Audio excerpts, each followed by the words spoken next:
Bryn Drescher, welcome to Sports Management Podcast. Thank you for having me. I'm happy to be here, Marcus. Great to have you on the show. You're a mental performance coach, speaker, facilitator, and the host of your own podcast, the Mental Advantage Podcast. But can you tell us a little bit about what you do as a mental performance coach? hmm Absolutely. So, of course, everyone knows that people involved in sports have this drive, this grit, this talent, right? And those things are all very present in all of the people I work with. High performers, they are driven, they won't quit, all of that. The one thing that does get in the way is the mental side of the game. And I think Sonia Richards-Ross said it best, was like, she's a world-class sprinter who no longer competes now. She does commentating, but she was saying that she realized she needed a mental coach because on race day, right, everyone has done all the reps, has the best coaches, the best equipment, right, best shoes, all of the things. But it is mental on competition day. And that's when you see performances drop, right? Like these people train 4 years. We see the Winter Olympics happening right now. And people wait their whole life for, like, I was watching the 500 meters last night, and it's like that race is 30 seconds long, and people train 4 years for a 30-second race, and sometimes the performance doesn't work on the day. And so what I do is help them stay in, not only to be ready for competition, but make sure that what makes us human doesn't always impact, is going to impact what happens on the ice, on the track, on the field, everywhere. So just to make sure that the best of them can be available when they need it in all areas of performance, whether it be life, sport, etc. That's so interesting. And life happens. Things hmm around us will happen. Maybe you have something happening in your family, or maybe you're sick and you can't prepare in the best possible way, or your thoughts are somewhere. So, how do you work with the athlete to be able to be on game day to be the best possible that they can be? So the first important thing is to acknowledge it. I know some people will say push it down, like leave it out, all of that, but that isn't realistic in totality, right? We all have jobs, we all have lives, we're humans. We know that. As much as I want to say, oh, I'm not going to focus on it, the thing is, I sort of liken it to steam, right? Like if you look at the kettle has to let the steam out at some point. Well, it's the same thing, and that's when you see unhealthy letting go of steam at times, maybe even on the field, on the, whatever, maybe a more aggressive play or things like that. So the most important thing is to teach them who they are and to know that they're, to acknowledge it so that we're not trying to suppress it. And then also to try to say, okay, well, that does this impact who I am as a person, right? So yes, it does, but it doesn't change who I am. In other words, I'm still amazing. I'm still loved. I'm still, so if it's a breakup, if it's difficulty with the family, something like that, it's like, yes, we can acknowledge that that's real, and we can also acknowledge who you are in the face of that. So like, so if you want, a lot of people say, I want to tell you about my problems. It's like, well, why don't you tell your problems about you? Who you are, right? So like heightening who you are and your assets to be able to handle that, and then to be able to go out and say, I can still perform today, even though, instead of I can perform today and don't think about it. So it's kind of a little bit of that, and making sure we're making that separation. Hmm. You mentioned the let it steam out, and I heard Djokovic was talking about that pretty well about that. What you said, that people sometimes give you the advice to suppress your feelings and not show that you're upset or Yeah, angry, while he said the opposite, that he wants to let it out and then move on from it rather than suppressing it. exactly. Exactly. And it served him pretty well. I Yeah, it I'd looks say like. he's done okay. I mean, Yeah. So you're working obviously with elite athletes Mhm. across different sports. So Yep. does it vary a lot how you work with an athlete depending on the sports that they play? So yes and no. I will say that there is a an archetype or avatar, if you will, of what an elite athlete is, and that's pretty universal across all sports.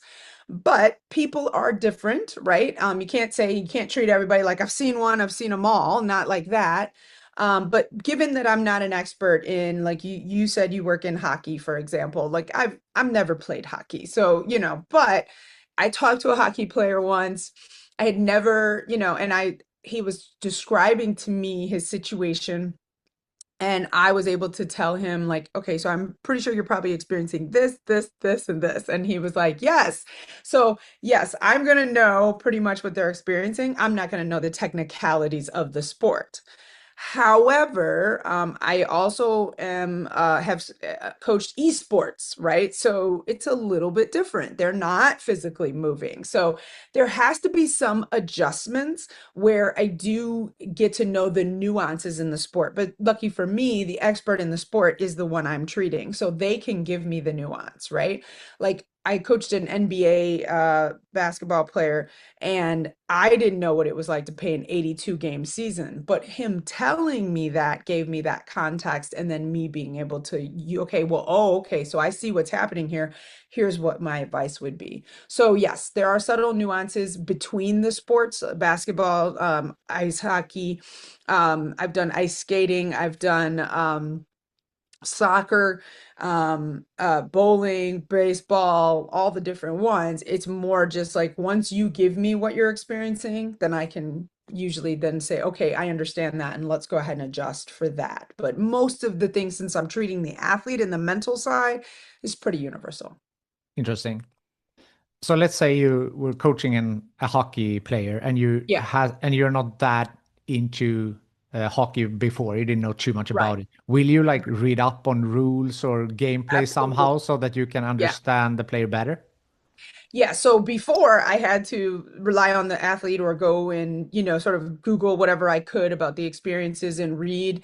Now I can just ask ChatGPT and it can give me some technology, right? Like, so for example, me watching the Winter Olympics, I had heard that they're only on the ice for somewhere between a minute and 20 to about, 2 minutes at a time or something like that. They play in shifts. I knew they played in shifts, but I didn't know how long that shift was. So I asked ChatGPT, why are they only on the ice for a minute and 20 seconds? Because I haven't actually had a hockey client. I mean, I had a call with the guy, but he was younger and I just mentored him briefly. And he said, well, it's like skating on knives. It's sprinting the whole time. So to keep performance up, they go ahead and shift so they have time to keep their, because obviously when you're fatigued, your mental's going to obviously suffer. So that helps me understand, okay, so then now this person is all out, at top peak performance every time versus just, for certain times in the game. So it definitely differs from other sports. So it helps me understand better advice to give them and also the terminology so that I can also keep them understanding that I'm willing to meet them where they are, right? Not just be like, well, you got to do all the work for your sport. I'm just bringing the expertise. I always want to make sure that I'm relatable. So yes, absolutely. I'm definitely not just like, well, whatever. I want to learn as much as I can. And I do know a little about a lot of sports, but I'm always wanting to learn more. And I'm always sharpening my knife as far as my expertise because I'm going to have more clients like that. And I don't also know, and I know technology is always changing. And so I want to learn along with them and get better. As they always want to improve, I want to improve my side as well. Exactly. And I mean, you're a high performer at your work, Yeah, so you want to get better exactly. as well as the athletes, right? Exactly. Exactly. And you mentioned the Winter Olympics, and it's so fun, like you said, with the rules, because there's so many sports that Yeah. I personally don't. I only watch them at Olympics. For example, curling is one of them. I don't watch I it for did not. 4 years, Did not. and then you Yeah, watch it during the Olympics, and then you exactly. Exactly. and it's hard to keep up with the rules sometimes, but it's still so interesting to watch. For sure. It is so fun.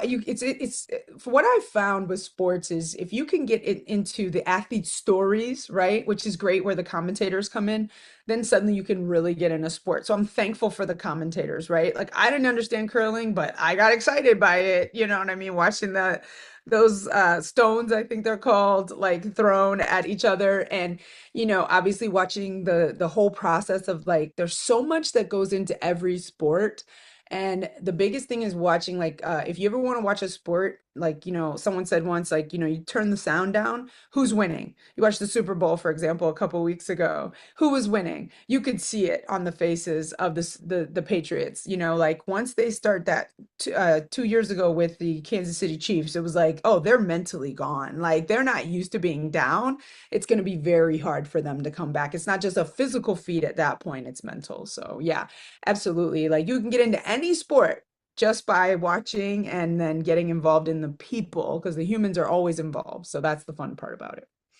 Definitely. And the human, I mean, element is the one that you're working with a lot, right? And Exactly. I know that you have talked about mastering the inner game. So Yeah. can you expand on that? What is that? Yeah, so we're always taught sort of like like what's happening to you, right? So it's like, oh, looking outside, who's responsible? Oh, you did this to me, or that like the other team has the better player. I remember an athlete once said, "Yeah, we played against this girl and she's really great." And she was telling me all about how great she was. And I was like, "Well, who was on your side of the net?" Because it sounds like you guys were all on her side.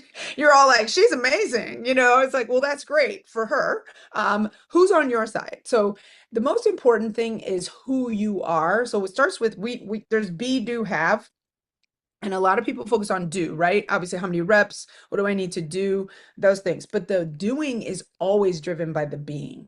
So going inside, knowing who you are, what's happening to you, how you deal with stress, pressure, those type of things, learning yourself, like obviously, as a man thinketh, so is he, right? So it becomes once you learn who you are, how you operate, then you're better able to, operate this pristine machine that you've put so much time and effort into training, right? I mean, because on race day, game day, match day, it's all about, right? Like sort of taking out the thinking part and allowing the machine to operate as you've operated.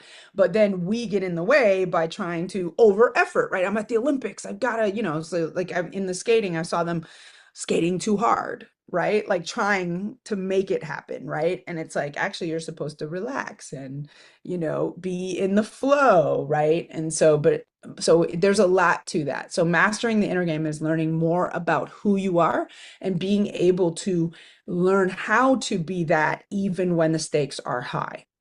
Hmm. Is that people sometimes refer to it as flow state? Is Mhm. that a little bit what we're talking about here? Absolutely, absolutely. I mean, I don't use the term flow state, not to say that I won't, but I'm gonna say like it's something that the athlete has to find. I mean, you can create the conditions, right? So like some coaches will practice like putting lots of noise at practice or we do our best to simulate game day scenarios. But it is something, yes, through meditation, through understanding of themselves that the athlete has to find in the middle of that. But yeah, we all have moments of flow state. And I always say, you'll know you're in flow state when you've lost track of time and not in the sense of like, but it's like time isn't moving as fast or you're not keeping track of everything like that. You're just in a zone, right? We say all the different phrases.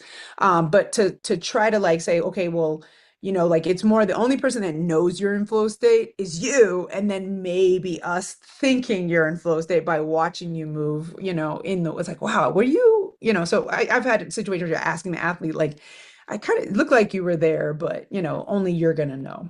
Yeah. Hmm. Interesting. Yeah.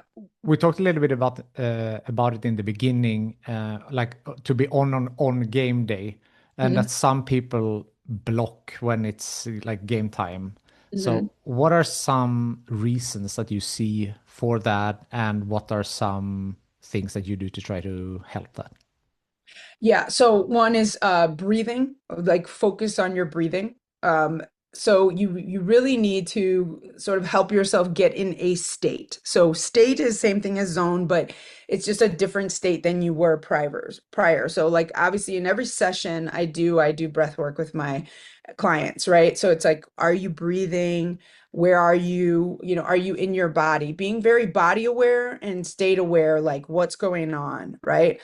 Focusing on the task at hand, one play at a time, right? We're only as good as our last rep. right? Not the whole game, right? So, because I asked an athlete once, what's your goal for this game? I want to win. Okay, that's everybody's goal.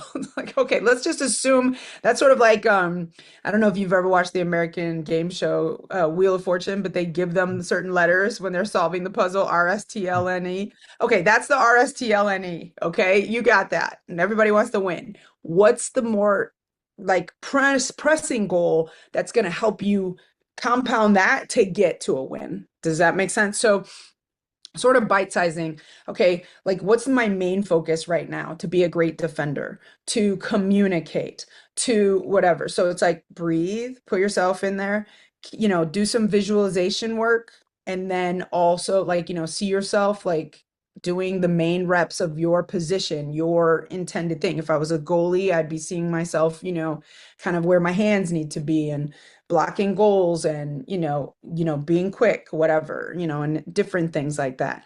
So obviously I was thinking of soccer and a goalie, and hockey you're just it's a different thing. I mean, it does involve hands, but not necessarily only hands. So it's all the different parts.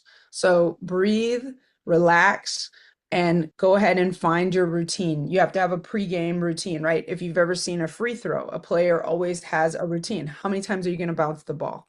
How many times are you, how are you going to crouch, right? Maybe right before you do it, you do your form, which is what Aaliyah Boston does in the WNBA, or, what Steph Curry do before a game, right? He takes those funny, crazy trick shots.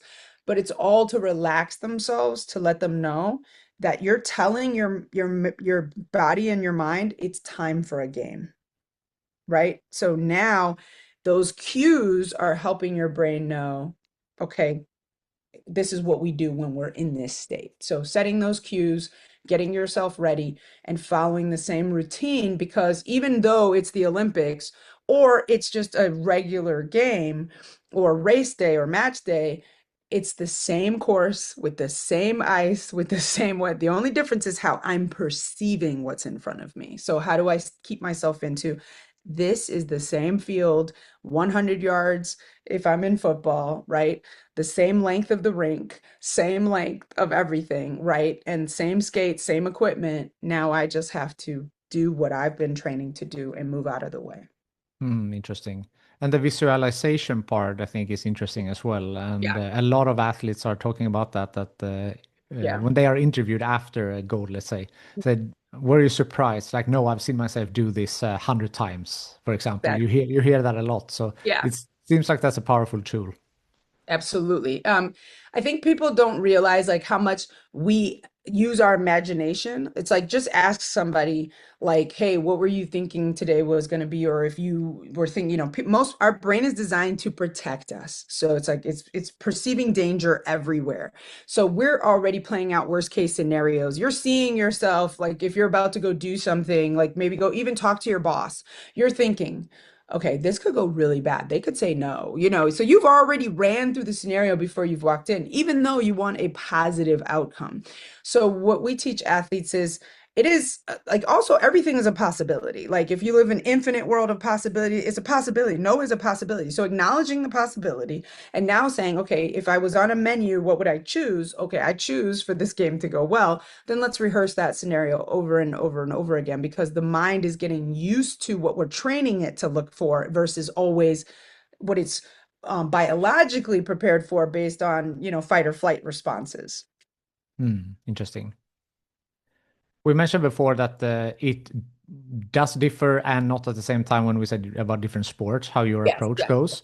But how is your work if you work with an individual athlete versus like a team to change the team culture? Yeah, great, great question. So when I'm working with an individual athlete, obviously I'm focused on them specifically. I have a lot of time to go in deep on what their triggers are, what's happening for them, how they operate within the team, because obviously the coach and the team have impact on that athlete. The advantage of working with a team Conversely, is I do get to set that culture where we're all moving together. I'm able to talk to all of their mental states, give them all the same cues, right? So then now they have a universal language. My athlete is only going to be able to use what they do. And then if they're a leader within that team, they can help try to install it, but they're not teaching the same things, right? In the team environment, which I've had the pleasure of doing, it's great because I get a chance to impact culture. So now I'm talking to them like, okay, well, now we do exercises, okay, visualizing ourselves as a team. Like, now I'm thinking about this person and that person, and we're working together. I would say my disadvantage is that if I don't do a good job, those people can try to hide things, right? So the team environment, I might miss what's going on with that athlete because these athletes are more vocal. They're more taking advantage, right? So it's the most important thing for me is to constantly try to like still look at individuals and then put them together as a team because I'm like, oh, you're not talking that much. So I'm going to pull you because I do a lot of my stuff virtually as well. So it's like, okay, I got to pull you in. I got to, find out what's going on. You haven't, and then you kind of prepare that with performances. But the good thing is over a season, I can look at, okay, how did we start as a team and how did we finish it? And I can see that direct impact, just like I can with an individual athlete. But what I love is I get a chance to kind of, help impact their performance on a, obviously a greater scale. But, like I said, there's advantages and disadvantages to both, but I do love the individual athlete work because the only difference with the team is sometimes um, the organization can limit what I can and can't do, if that makes sense. So, whereas the individual, I get to be as liberal as I want because I'm working with that individual and, depending on who's paying my salary, so to speak. But yes. That makes total sense. Yeah. And it feels also like, especially if we take men's sport as an example, Mhm. we mentioned hockey, American football. Yeah. That's very like physical sports. It's maybe Yep. 20, 30 alpha males. Yep. And maybe if we are, assuming things, maybe Yep. those Mhm. men are not always the greatest at opening up about emotions, talking about their feelings, You so on and would so be forth. absolutely correct. So Yes. in that sense, maybe it's harder to coach a team when you're more talking in front of other people rather than having someone one-on-one and having someone open up to you. I will be transparent. I've never had a football player. However, when talking to people in the NFL, it was like, these guys are, millionaires and they put things for them, but you have to then have the athlete want to go take advantage of that. This is why, because the athlete is so pristine and if they're performing well, they don't think they have any problems.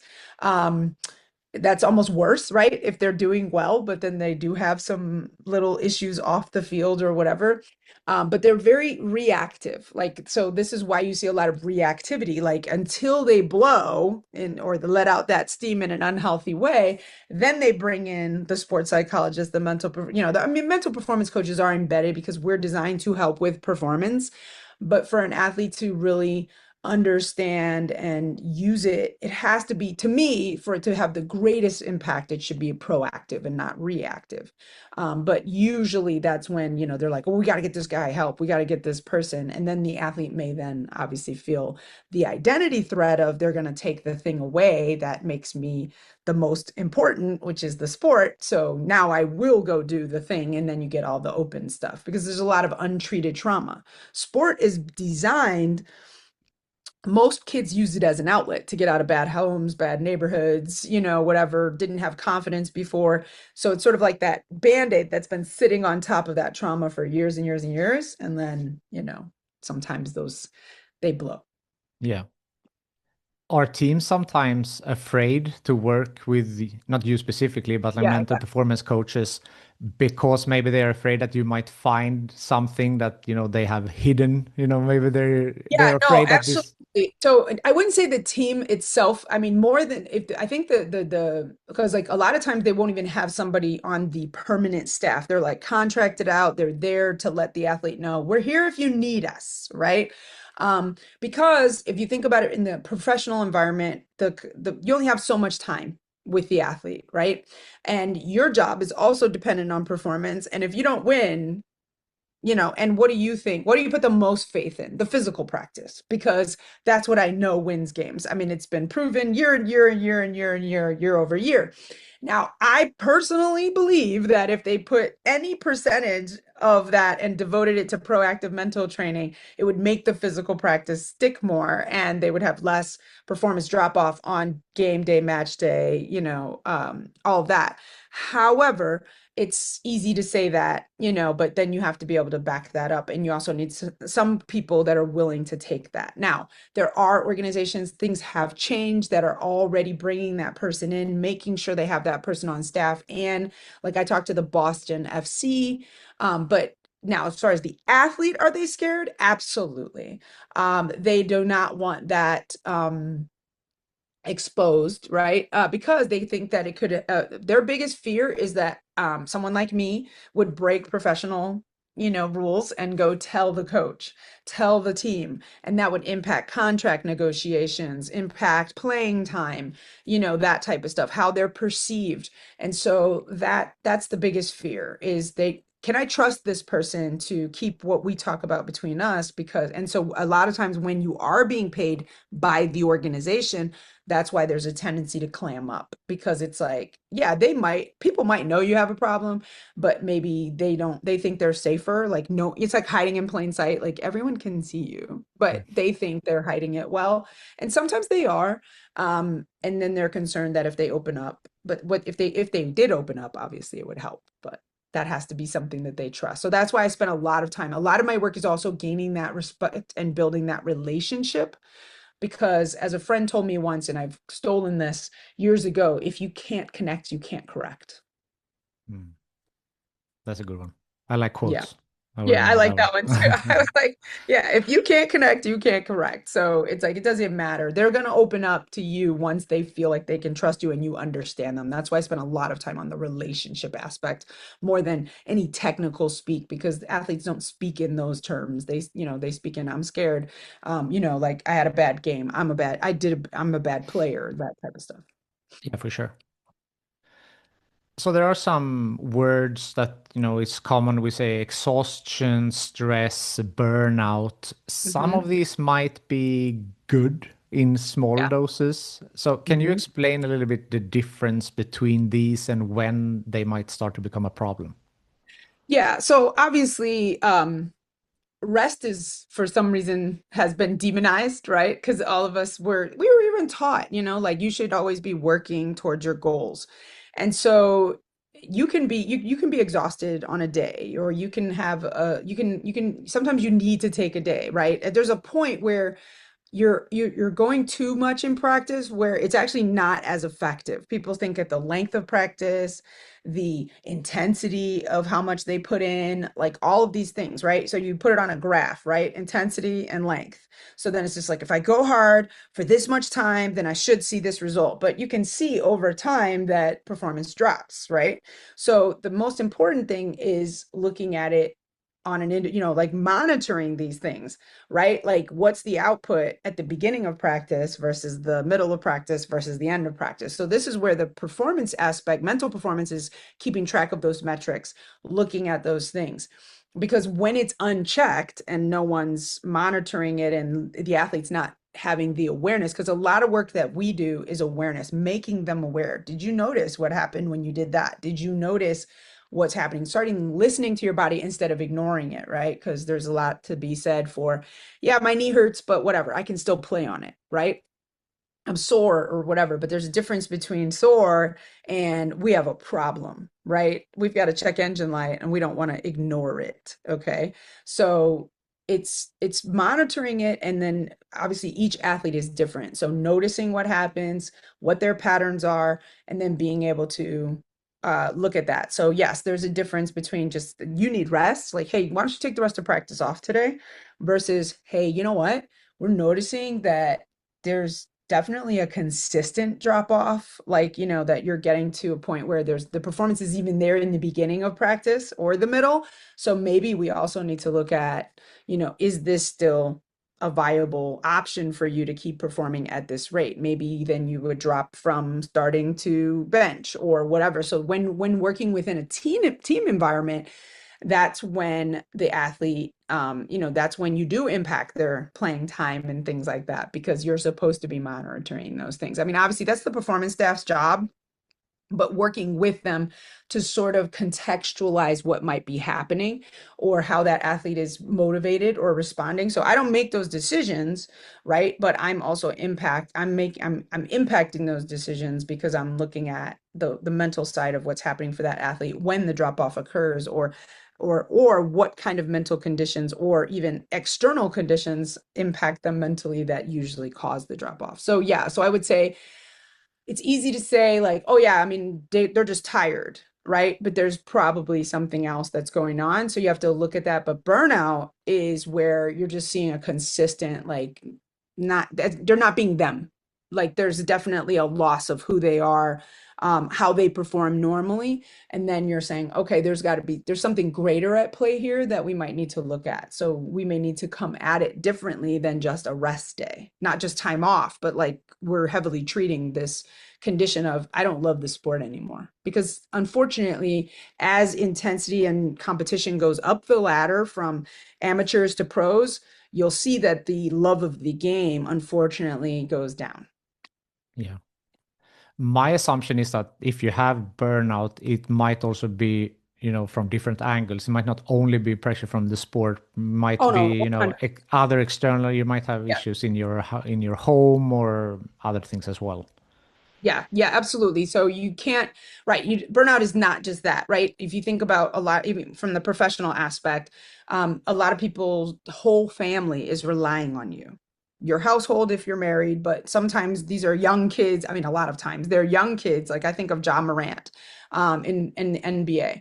Like he's 20 something years old, multimillionaire, but that's a whole different level for his family. So then you become head of household, right? Everyone's depending on you when you haven't even figured yourself out. Yes, you're able to play a sport at a high level, but you haven't learned how to run an empire, right? And so that's a lot of pressure with people calling you all the time. I don't know if you watched that show Heated Rivalry since you're in the world of hockey recently. I haven't actually watched it yet, but I will. Okay. But if you watch the story of what's his name, Ilya Rozanov, who's the Russian, plays the Russian, his whole family is looking to him to perform that high pressure environment, and it's impacting him, not feeling loved, not feeling all of that stuff. And that has nothing to do with what's happening on the ice. It's because he's on the ice, right? Because he's able to command great salaries and whatever.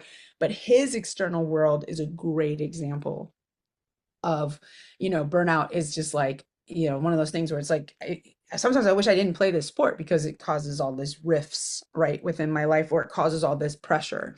So for sure. It's such a balance, right? Because many athletes learn to push through. If you're Hmm. having something difficult happen, you push through, you play through Yep. injuries, you're playing Yep. through everything. But where do you cross that line when it starts to take a toll on you more permanently, right? Yeah, absolutely.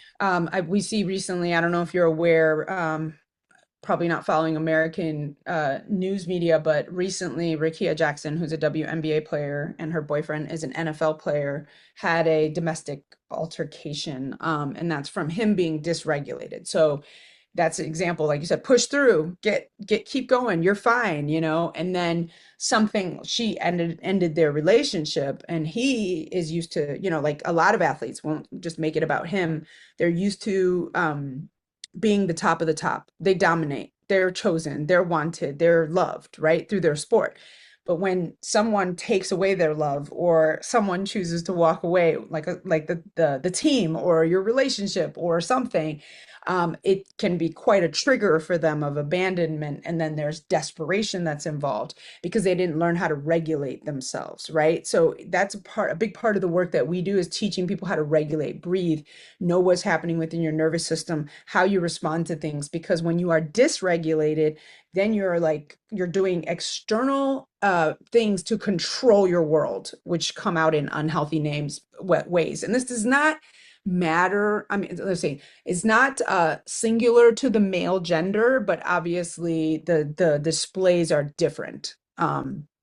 in the male gender, more aggressiveness, more, things like that. So like he was ramming her car, stalking her, things like that, all in the names of you will pay attention to me, like you will whatever. And that's just somebody who's desperate to get control back in their life. Not excusing the behavior, absolutely not right and unhealthy, but that's an example of like I feel like I'm losing control, so I'm going to get back control the best way I know how. Mhm.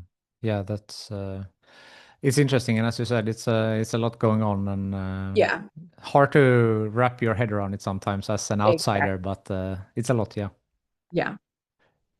I know that you also emphasize helping athletes to build identity that serves them beyond sport as well, because an elite athlete might be active for 20 years, depending on the sport, maybe a little bit more, maybe less. Yeah. But let's say that most athletes have retired around 40. And then if you're in good health, you have at least hopefully half your life left. And then, Yes. how you should have an identity Yeah. after your sport as well, right? So how are you working with that?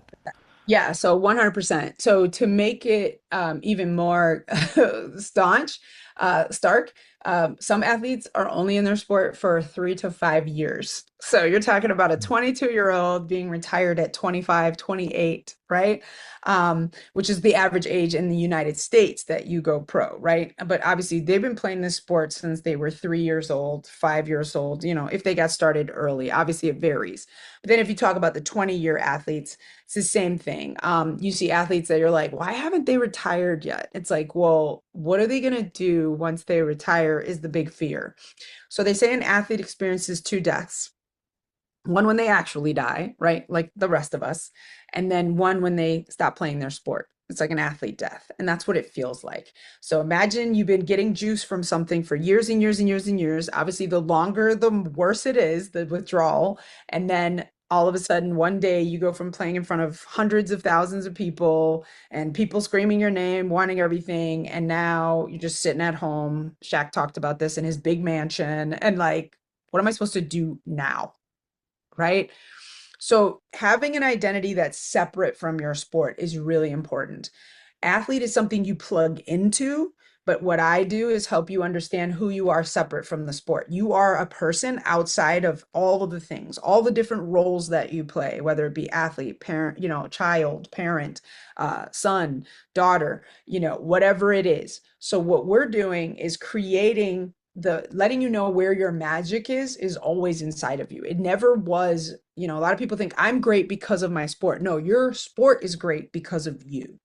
And then if I unplug from that and then I plug into being a friend, a partner, a child, whatever it is, my magic is still present.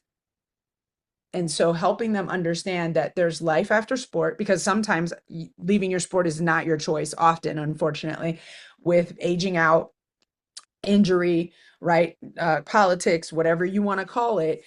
So that's why it's great when athletes do get to end their career on their own terms, say, this will be my last season. I'm leaving. And that just gives them that feeling of like, at least, and they're never really ready to leave, even if it's a choice. Like, I just can't perform the way I want to. It's like they love it, right? They got into it because they loved it. And then now it feels like the sport's leaving me behind and I don't want that. So, I'm gonna quit you before you quit me kind of thing. But no, I mean, obviously it's healthy choices to retire and stuff like that. But yeah, um, most important thing is to create that identity. I call it the rock solid identity that can't be hurt, harmed, or, broken no matter where you are, no matter what you're doing, because that's obviously helpful when performing, and then that's helpful for what you had dreams and aspirations of life long before you ever got on the ice, got on the track, got on the field, and now you have the opportunity to plug that magic into something new and discover new aspects of yourself, where sport is always going to serve you in confidence and determination and grit and all that. And then there's other challenges that you get to face now with all of those lessons, and then take that to something else and discover other parts of yourself. So it's more be curious, explore it, explorative, but all the things that made you great didn't go away because you stopped performing. They were always there and they always will be. Yeah. And this is a good transition into your life Mhm. because I like to get to know you a little Yeah. bit better. And you were an elite athlete as I well, was. and you Yeah. transition into the mental performance coach. So Yeah. how was that transition like for you? So for me, it was interesting, and I don't know. Obviously, there's parts of me that when I think about when I went out for track, like, as a kid, I had a coach say, "You just did it to get out of your house," and I was like, "Well, I don't know. I just thought I was good at it, right?" It made me feel good about myself, right? That's when I started doing running. I found something I was good at. I liked basketball too, but that didn't make me feel good about myself because I wasn't as good at it. So then, when the coaches were sort of not taking an interest in me because I wasn't a natural, I started to feel not so good about myself. So I only lasted in basketball until my sophomore year in high school. I stayed in track because I was getting the recognition and the love, and I was able to be a leader and all that. And then I did not go, I was recruited to some extent, but not like I didn't have like letters pouring in from colleges all over the place, but I knew I wanted to go to a top tier college, like Division 1 at least. So I went to Michigan State. And what was interesting about that, I know you're going to get to your point about transitioning, but it was like, all I knew is that if I want to keep running, I keep running. So when I think about people saying it's like scary to be a walk on or go out for a sport, I was like, all I knew is I wanted to keep running. And so I did, right? That's just what I did. And I don't remember being scared. I don't remember thinking they won't take me. I was just like, okay, so where's track? Okay, it's over there. Okay, cool. I'll be there. And then I was there for 3.5 years. The only reason I didn't run my last season was because I wanted to graduate on time. So I made that transition before I left school, because I was not like, yes, I performed at an elite level, at an elite level in division, but I wasn't the best of the best in college, right? So, because once you get, there's a different level between high school and college, and then obviously from college to the pros. And so I didn't have a lot of the identity. I mean, I definitely did in the sense of I saw myself as like, I don't quit, I work hard, you give me a program, I'm going to go do it, right? So those things were there. Um, but I honestly don't remember feeling like I experienced that death of not being able to. I probably missed it. I have a hard time remembering like when I left because I left before I was done with college and I had already transitioned to. So like I think my identity as I'm a poor kid and I'm trying to make a difference in my life legacy was more prominent. So when I was making the transition, it was like, okay, I'm going to be a lawyer. What's next? Right. I was on what's next. So I kind of probably just tried really hard to push through that. And so I think the times that it was like having something to be proud of, then I started experiencing that when I go through difficulties, right? When things didn't go according to plan, then I started to experience it. So for a while I was riding a high of everything was going my way. And then when I hit that, like the just not having things fall into place, then I would say I experienced that. So I would say that you don't have to be an athlete to experience what I heard someone term as identity foreclosure, where you start to feel like, wait, everything always works out for me and now it's not. So what the heck? Now, then all those things started to show up. And that's when I started doing my individual professional and personal development work on myself and realizing that my stories that I needed to like change them, shift them. And then once I became my first client, so to speak, and worked on myself, I was like, everyone needs to know this. Does that make sense? So it didn't Yeah. happen at the end of my sport, but it happened at the end of the high arc of like things going my way. Yeah. No, that makes total sense. Yeah. And you mentioned that you had some tough times along your road. Yeah. So do you mind share some of them and also how did you bounce back from them? Yeah, so I think it was when the first time I experienced it, so I went out into the business world. I knew I didn't want, so probably first when I didn't go to law school. Not that I didn't get into a law school, but I was kind of burnt out from school because I had just been going and going. And so then I was like, okay, I'm going to go into the business world. And I got into a job where I was a manager and I was making good money. I mean, I didn't start as a manager, but work my way up. Once again, give me a challenge, I'm going for it. So I was good, right? And then I didn't do so well at managing, like because I was a high performer and we are great at performing. We're not so great as sometimes breeding other high performers because we're just kind of like, I run fast, you run fast. That's what you do, right? Like you do what I do and then you'll be successful. And the other person's like, I don't feel like running fast or I don't want to run that way. And you're like, what do you mean? That's what it takes, right? So that's kind of the manager I was. Even though I was in the business world, I was kind of like, you do what I do, you'll be successful. And not everybody's motivated the same. So I had to learn that. So probably losing my first I actually got demoted.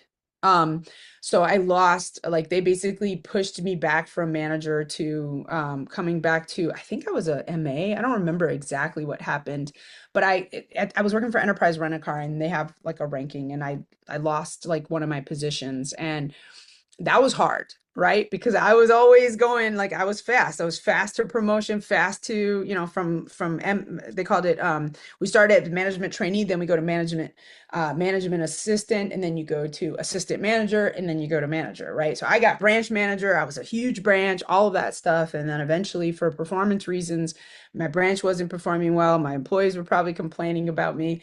I lost that position. And that was hard because it was like, oh, I don't want to talk about that, right? And probably also like thinking I was going to be a lawyer and then my life not going in that path. Like I didn't know if I wanted to do it anymore.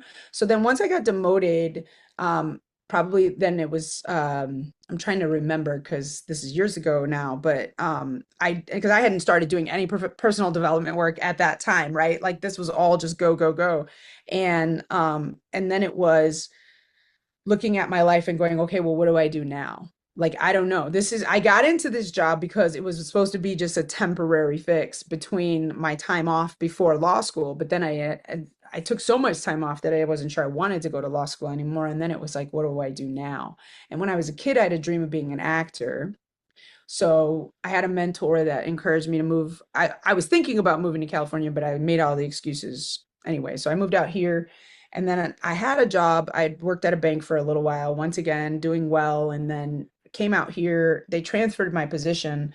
And then once I lost that job, which I quit because I didn't want to work there. But once I had that, then I was really like lost. Like, what do I do with my life? Right. So that's when I experienced probably the greatest because then I really didn't have a direction. And I was sort of just trying to figure out what was the next step. And I think a lot of that's the whole thing. We go through, no matter, you don't have to be an athlete. Like this could happen to a CEO. You see it with moms when the kids leave the nest, like all these different things. This identity thing is not singular to sport. It's just more dramatized in sport. Um, but yeah, and I would say that probably when I didn't have like I had to go on unemployment for a little while. I didn't have a way to pay my rent or figure out I mean, unemployment actually helped pay my rent. And then all of a sudden, but it was like I didn't have a direction of what was to do. And that's actually, interestingly enough, when I found personal development. And then that is when I started doing the work and changing my story and realizing that there wasn't one occupation that made me amazing, or there wasn't one beginning that made me precluded from being amazing. So it was really helpful for me to find this identity work that I think is so important. I didn't have that word at that time. I wasn't calling it identity work. I was just like, oh, these great workshops. I'm going to these wonderful things. And I found something I loved even more than being in the business world and having power as a manager or being amazing as a track athlete, which was speaking and coaching and uplifting others. And that is, how I got into that world. I love that. And I mean, now you're bringing so much experience from your own life Yeah, and as an athlete. So it kind of the perfect job in the end that you have brought exactly. with you all of these experiences that you can now help other athletes with. Because if someone hasn't gone through too many things or similar things, maybe Yep. you can't understand these athletes that experience that in the same way. Agreed. I mean, I don't think you have to be an athlete. You have to understand people, but it does help them respect that you've been somewhere they've been, or because obviously all of us can't play hockey or soccer or basketball at the most elite level. So yes, there are people that in those positions, but all they're looking for, like no athlete has really come to me and said, well, have you played? Do you understand? They just want to make sure the main thing is that you understand what they're telling you and believing them, right? So yes, it helps me because that's what got me into it, because I was there, because it was actually suggested to me to work with athletes. I was thinking I'm going to take this to the private sector, right? And then somebody's like, you ever thought about working with athletes? And for some reason I hadn't really. Like I was kind of like, no, I was an athlete, but I don't, like, and then going into that world, I was like, oh my gosh, I understand this so much better than like greater than I thought I would. And so I'm grateful for that. Like, it's just funny the little suggestions that come along the way. And it was like, I was just like, no, I wasn't thinking that world at all. But I really love it because I love sport. I love talking about it. I love watching it. And so it's also something fun because I get to see how I get to impact now those great performances. So I think you just have to have a love of people, a love of the where you're working, because that's going to bring out more magic from you too. Definitely. And I can understand that feeling that you see that you're helping someone and what that gives you. But Yeah. also, as a mental coach, mental Yeah. performance coach, the wins might not be as clear as if you're a goalie coach and you say, okay, you Exactly. didn't let any goals in score. Like, Mhm. that's a win in our book. Is it Right. difficult to measure a win, or how does a win look like in your book? I'm so glad you asked that. Yes, it is difficult. So people's like, well, what did you do for that athlete? Sometimes you won't see the impact of my work until 6 months down the road. Does that make sense? Like it's not like going to translate to a goal in the next game. Now, but it is measurable in the sense of being able to look at how they were versus how they are now. Like, oh, I'm feeling more relaxed or I'm handling my losses better. I didn't, like I had an athlete that she was that I worked with that she was like hitting herself every time she made a mistake, like to the point of bruising herself, like just really hard, or having outbursts and yelling at coaches and things like that. And then after working with me, much more calm, measured, because she was the best on her team. So this was impacting her ability to play, getting thrown out, hurting herself. So like, performance goes down. And so I've gotten several times that her and her mother have said she attributes so much of like what she's doing now. She got a scholarship to college. She's playing at the college level. I worked with her when she was in high school. But like this is the difference, right? So just being able to change their demeanor and their response to things, yes, but not always going to translate in more goals. You might have that. I mean, that's the cherry on top. Oh my gosh, yes. I attribute how I've gotten here to my mental coach. Haley Van Lith said that about her mental coach when she got drafted to the WNBA. So it's like, yeah, that's what you want. But a lot of times they're just sending you private messages and saying, thank you so much. This is great. I'm so much better. And I don't do it for the glory. I do it for them feeling better about themselves, right? But you're not always going to get that public acknowledgement. It's going to go more to the shooting coach or the physical because people don't, they don't always understand how that works. But knowing if you've got better, infield dynamics, you're going to have better on field dynamics, so That makes sense. yeah. So let's talk about your podcast as well. Give it a shout out. It's called the Mental Advantage podcast. I want to So, be transparent, Marcus. You're going to okay. ask me about it, but I haven't shot an episode in a while, but there's 61 in the can. So they're out there, I mean, is what I'm saying. But yes, go ahead. Yeah. No, it's just why did you decide to start it? And are you interviewing athletes? How does the setup look Yeah. like? Okay, so yes, what happened was I had come into contact with a podcaster who was like telling everybody needs a podcast, right? And I was like, okay, at first I wasn't sold on it because I had no dream of being a podcaster, right? But what I did always love is great conversations, right? And so during COVID, I got the pleasure of being in contact with all these elite people who've performed at the Olympics or were pros in their sport. And what I wanted to know is their journey in the mental game, right? Because like when were you introduced to it? Was it ever talked about? When, so like, and how are their origins in sport, right? How did, like was the sport that they ended up excelling in the first sport that they picked up? How did they pick it, or did it pick them and that type of stuff? So I just started inviting people. I came up with the name The Mental Advantage because I do believe that the mental is an advantage if used properly. And I wanted to know from people who went from beginning to end in a sport, right? And sometimes current. I did get some current athletes, but most of the athletes that I had the pleasure of interviewing on my podcast were not active performers at the time. I had a few that were like in basketball and volleyball and hockey and things like that. But anyway, um, and just asking them their or and I didn't do a lot of research on the athlete before I would talk to them. I wanted to discover their story as I was talking to them. So I had genuine curiosity. My questions were just off the top of them. I'm really good at that, I think, and I'm just genuinely curious about people. And so it was just like, finding out, like, I found out that the opening ceremonies, though a fun thing for us to watch, is actually really not that great for the athlete because they spend so much time standing, waiting, and they have to compete sometimes the next day and stuff like that. And it's like, it's great when you walk in for that time that your team is announced, but it can be a very long night for them, but for us it's like, oh my god, it's the best thing in the world watching this ceremony. I got to see that. You play the same people all the time. So the difference is when you compete in the Olympics that that's when it's you changing it. But race day plan, your plan for that race will be different based on the competition, but you raced against some of those people a week before at a champion, a world championship or some kind of competition. So it's like they didn't change the size of the court. They didn't change the size of the field. So it's really up to you. So it was cool, like the things I got to discover and how much athletes found, like what they found. Like I found podcasts, I found YouTube videos, I found this, and this is how they got their mental game, and because they didn't have a person to coach with at the time or stuff like that. So it was really interesting. And then hearing about when they had setbacks, injuries, and what happened and how they transitioned in or out of their sport.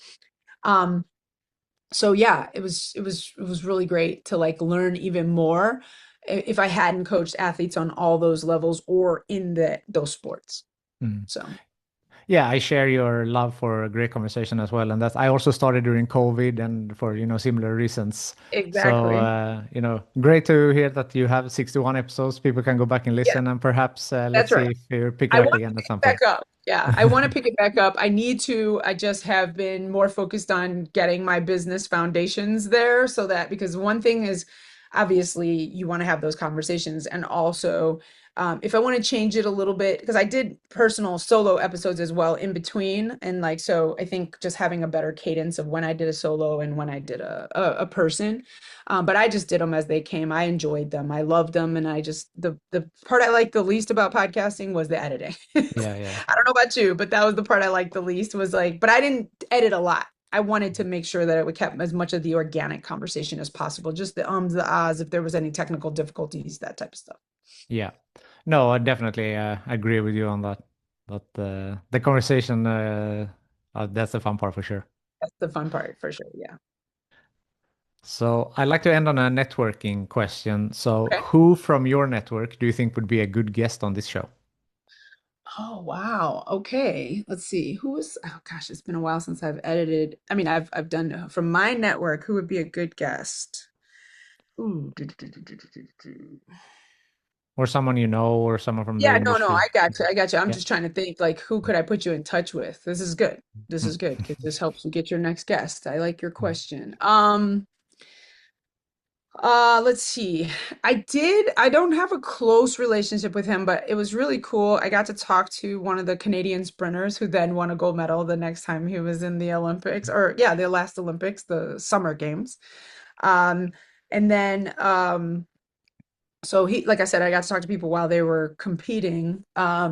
So he was a good guest because I didn't get to talk to him. I talked to him before, not when he was at the Olympics, but that was pretty cool because they won in the I think it was the 4x1 or the 4x4 or something, when the US men got disqualified. So that was pretty cool.